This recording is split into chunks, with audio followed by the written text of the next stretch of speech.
Landlord, kwa sasa sijapata mshahara. Mshahara imechelewa. Nikipata pesa zako nitatuma pesa ya rent. Sasa nini tena umekuja makelele kwangu? Msichana, punguza pressure. Si kila siku ukiniona hapa kwako nimekujia rent. Leo nimekuja na good news. Good news gani landlord? Kama si kunipigia makelele nipigia kwa hii. Nataka tu kila mtu ajue silipangi rent. Usitulie, shika kwanza hii. Connecting. Hii ni yako? Landlord, hiyo yote ni yangu. Unajua msichana, mimi nimetokea kukupenda sana.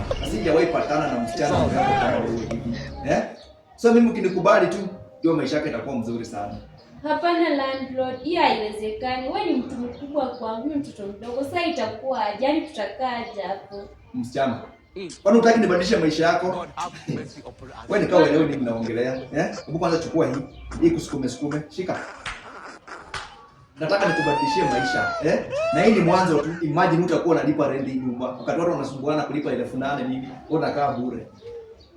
Uko landlord. Si ndio? Msichana mrembo kama wewe ai. Hata pia mimi nimekubali. Acha tuyo shughuli iendelee. Kama silipi nyumba nimekaa tawi. Sasa msichana, unajua hii plot iko na watu sana, Usifanye kitu kingine ndani hata unipatie kamoja. Vibaya wewe na kuhurumia. Sawa, ingia, hiyo ina shida. Nyuma nifanyie ni mingi.